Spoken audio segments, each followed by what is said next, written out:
तो लड़िए ना डॉक्टर साहब, मैं तो खुद कह रही हूँ आप लोग लड़ा करें, आप लोग लड़ते नहीं है, बार बार सीज फायर मांग लेते हैं।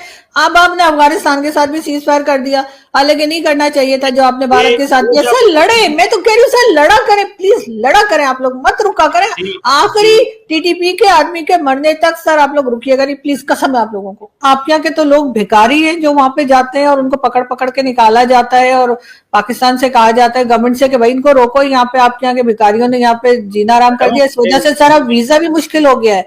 अब जैसे यूरोप का वीजा होता था ऐसे सारा कुछ सर देना पड़ता है, बैंक स्टेटमेंट भी, आने जाने का टिकट भी दिखाना पड़ता है, होटल स्टे भी दिखाना पड़ता है, तब कहीं जाके वो वहां पे कदम रखने देते हैं। पता नहीं आप लोगों ने वहां पे भिखारी क्यों भेजने शुरू कर दिए, मुझे समझ नहीं आ रही सर, क्या चक्कर है। पाकिस्तानी साइंटिस्ट, इंजीनियर्स, डॉक्टर्स जो हैं वो भी काम कर रहे हैं वहां पे। पाकिस्तानी डॉक्टर्स अरब वर्ल्ड में मशहूर हैं।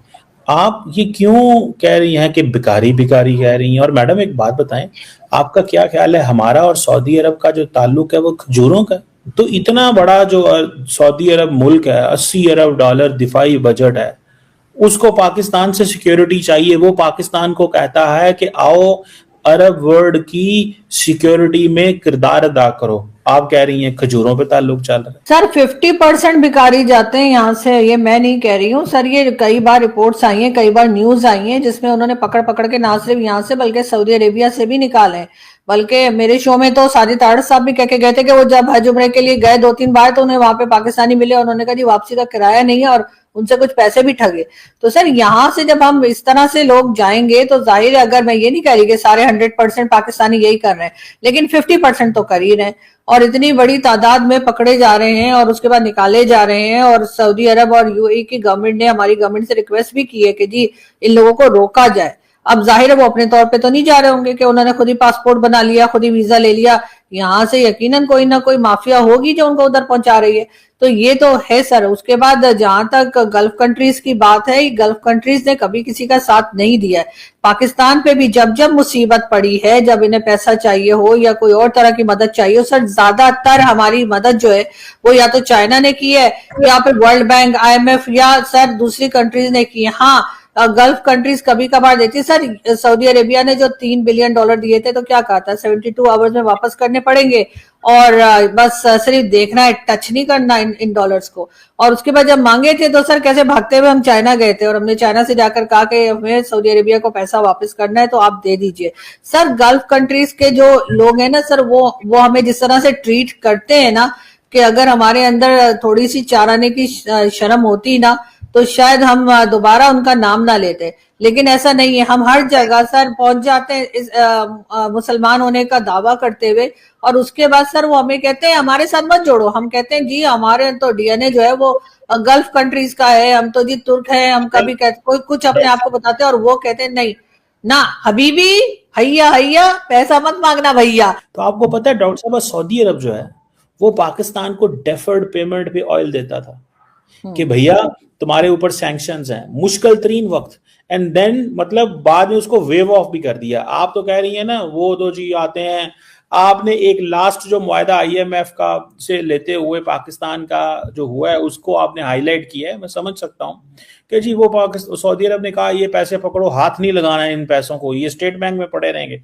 वो बिल्कुल आपने सही कहा, लेकिन सवाल ये है कि 80 साल ताल्लुक को आप एक ब्रश से साइड कर देंगी कि जी इस तरह का ताल्लुक है। ऐसे तो नहीं है।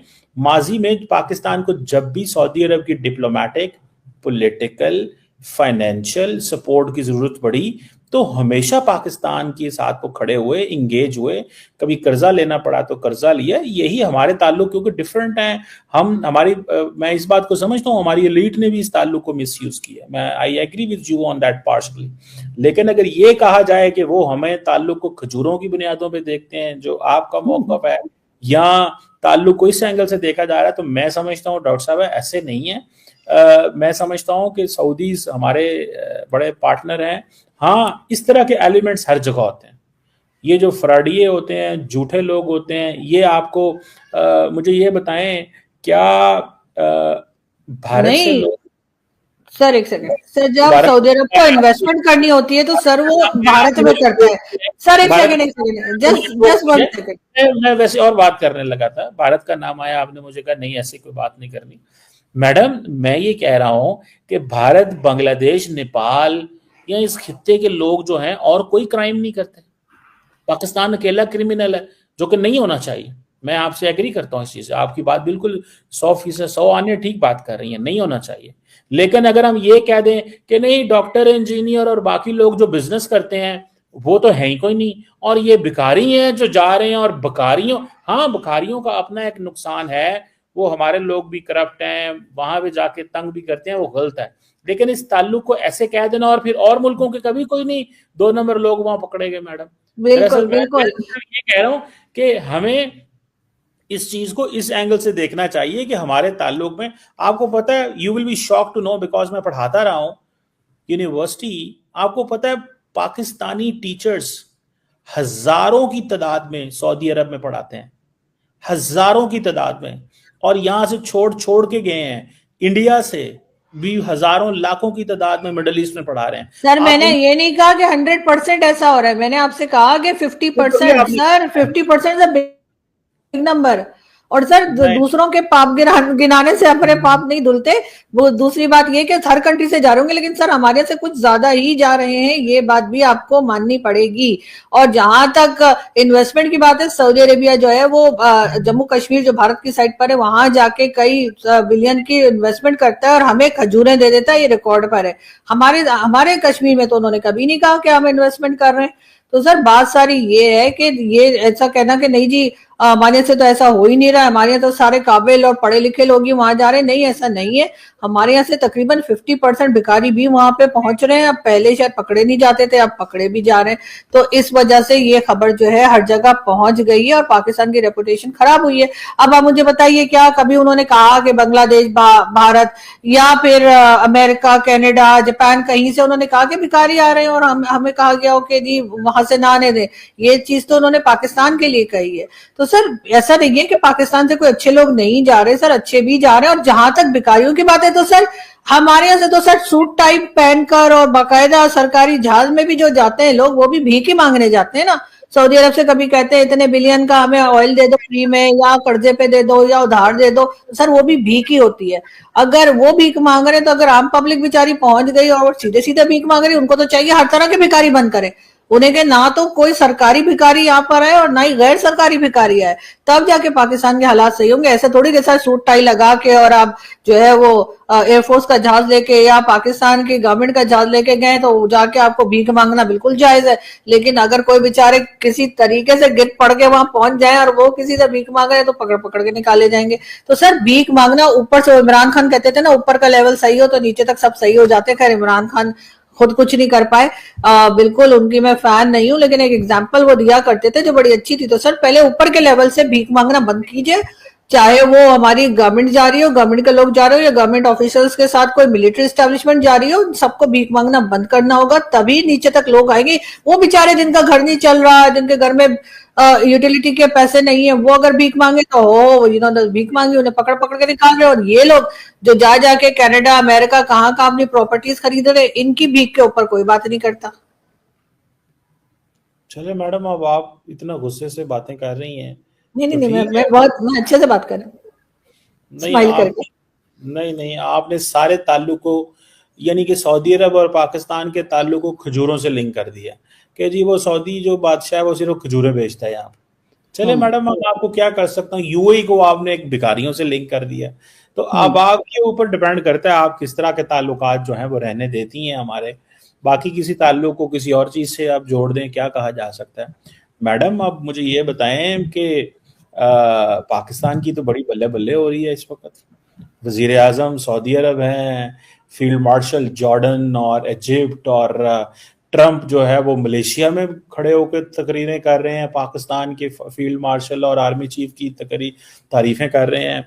मोदी साहब तो पहुंचे ही नहीं है। आपको क्या लगता है पाकिस्तान कोई रेलिवेंट हो गया है इंटरनेशनल में, कि या कि आपको लगता है कि ये कोई पाकिस्तान के साथ प्रैंक हो जाएगा डॉक्टर साहब? नहीं सर, बिल्कुल इनको जाना चाहिए, सबसे मिलना भी चाहिए, टर्म्स भी ठीक करने चाहिए और पाकिस्तान को रेलिवेंट होना भी चाहिए। आई विश कि पाकिस्तान रेलिवेंट हो और पॉजिटिव तरीके से रेलिवेंट हो। ये ना हो कि हर जगह जाकर आप सिर्फ अपना कोई मतलब सीधा कर रहे हैं और उसके बाद वो जिसे कहते हैं ना नजदीकी फायदे से पहले दूर का नुकसान देखना चाहिए। तो पाकिस्तान की जो लोग हैं जो जिनके हाथ में पावर है, जो मुल्क को चलाते हैं, वो अगर कोई भी फैसला करते हैं तो उनको पहले देखना चाहिए कि इसका दूर का कोई नुकसान तो नहीं है। इसलिए कि अगर आप ट्रम्प से भी मिल रहे हैं तो वो तो ऐसे ही है सर, जैसे गवर्नमेंट्स आती हैं, जो भी गवर्नमेंट आती है पाकिस्तान में, वो अपने लोगों को लगा देती है हर जगह, यहाँ वहां वहां यहाँ। और उसके बाद जैसे वो गवर्नमेंट जाती है, दूसरी गवर्नमेंट आती है, तो वो आती है सबसे पहले उन्हीं लोगों को निकाल के बाहर फेंकती है जिनको पहले गवर्नमेंट ने जॉब्स दी होती है या कहीं लगाया होता है। तो ऐसा ना हो कि ट्रम्प आया है तो ट्रम्प ने आके हमारी तारीफें शुरू कर दी हर जगह, तो हम एकदम ही झाड़ पे चढ़ गए। लेकिन ये कि झाड़ पे चढ़ तो गए, उतरेंगे कैसे? इसलिए कि अगर ट्रम्प के बाद जो दूसरा कोई आएगा और अगर ट्रम्प का भी मूड बदल गया, ट्रम्प का कोई भरोसा नहीं है, तो उस वक्त हमारे पास क्या है? हमें अपने आप को इतना रेलिवेंट और इतना स्ट्रांग और इतना काबिल बनाना होगा कि हमारी लोगों को किसी पॉजिटिव वे में हमारी जरूरत पड़े। इसलिए नहीं कि बदमाशियां दिखाने के लिए कि कभी चाइना को मजा चखाना है तो चलो उसके पैसे जो है वो उड़ा दिए, या कभी भारत को आंखें दिखानी है, या अफगानिस्तान के लिए इस्तेमाल करता है जैसे अमेरिका। अगर हम वो ना करके कोई बेहतर तरीके से हम अपने आप को इस्तेमाल करवाएं या अपना एक कुछ ऐसा रखें जिससे कि हमारे से दुनिया को कोई फायदा हो, तब तो सही है। वरना तो कोई फर्क नहीं पड़ता सर। ये लोग तो हमारे टैक्स के पैसे में, मेरे और आपके टैक्स के पैसे से ये तो सैरे करते ही रहते हैं। ये कौन से अपनी जेब से जाते हैं? प्राइम मिनिस्टर को जब देखो कहीं जा रहे होते हैं, कभी सऊदीया पहुंच जाएंगे तो कभी यूके पहुंच जाएंगे, कभी कहीं चले जाएंगे। एक हॉस्पिटल तो इन लोगों ने यहाँ ऐसा बनाया नहीं जहां पे ये अपना इलाज करवा सके। जब ये बीमार होते हैं तो ये लंदन चले जाते हैं, जरदारी साहब दुबई चले जाते हैं, मरियम नवाज भी किसी यूरोपियन कंट्री में चली जाती है। यहाँ पे तो आम पब्लिक ही रह जाती है जिसके लिए ना मेडिसिन है ना हॉस्पिटल है ठीक तरह के। इन्होंने एक सिंगल हॉस्पिटल ऐसा नहीं बनाया जहां पे ये बड़े बड़े लोग अपना इलाज करवा सकें। तो इनसे क्या उम्मीद की जा सकती है? ये तो वही है लूटो ते फूटो पार्टी। ये आएंगे, लूटेंगे मुल्क को और उसके बाद फूट जाएंगे। इतना पैसा बना के, जितना पैसा पहले भी इनके पास है, वैसे एक जमाने में कहा भी करते थे कि जी इतना पैसा है कि नवाज शरीफ साहब को पता ही नहीं कि उनके पास कितना है। इतना ज्यादा पैसा उस वक्त भी था। लेकिन इन लोगों की हवस, इन लोगों की लालच खत्म ही नहीं होती। भाई कुछ पैसा पब्लिक पे भी लगा दें, कुछ पब्लिक के लिए भी काम कर लें। नहीं, हर चीज में जो है बस वो अपनी फोटो लगा के और जी हर जगह पे बड़े बड़े बैनर्स लगा के और अपने आप को बताते रहते हैं जी बड़ा काम किया है। तो ये लोग तो सर इनका क्या है? ये आज इजिप्ट बैठे हैं, कल ये कनाडा बैठे होंगे, कौन से अपनी जेब से कोई खर्चा कर रहे हैं? ना होटल का किराया देना है, ना इन्होंने जहाज का किराया देना है, कुछ करना है। उल्टा वहां जाके और शॉपिंग करके आ जाते हैं। जो लीडर्स होते हैं, जो किसी भी मुल्क के रिप्रेजेंटेटिव होते हैं, वो होटलों के किराए और जहाज क्या प्राइवेट जहाजों में जाते हैं, हुकूमती जहाजों सर में वो भिखारी कंट्री के नहीं होते सर। उनकी कंट्रीज के पास पैसे होते हैं सर। उनकी कंट्री ने कुछ कमाया होता है। वो मांग तांग के नहीं गए होते कि जी हमारी कंट्री में का फ्लड भी आ जाए तो पैसा मांग रहे होते हैं, अर्थक्वेक आ जाए तो पैसा मांग रहे होते हैं, IMF के पास जाते हैं, वर्ल्ड बैंक के पास जाते हैं। एक जमाना वो भी था जिस वक्त कहा जा रहा था कि हमारी डॉलर की रेट इतनी ऊपर जा रही थी कि कहा था कि पाकिस्तान की हालत अफगानिस्तान जैसी हो जाएगी। सर गरीब मुल्कों को ये सूट नहीं करता। गरीब मुल्क के लीडर्स को सूट नहीं करता कि वो जाके 7 स्टार्स में 5 स्टार्स में जो है वो स्टे करें। सर इनको शर्म आनी चाहिए इनको। लेकिन ये सारे के सारे पता नहीं क्या खा के बैठे होते हैं कि जाके बड़े बड़ी होटल्स में ये रुकते हैं और ऐसी शॉप्स के अंदर इनकी फोटोज और वीडियोज आती हैं सोशल मीडिया पे। ऐसी शॉप पे जाके शॉपिंग कर रहे होते हैं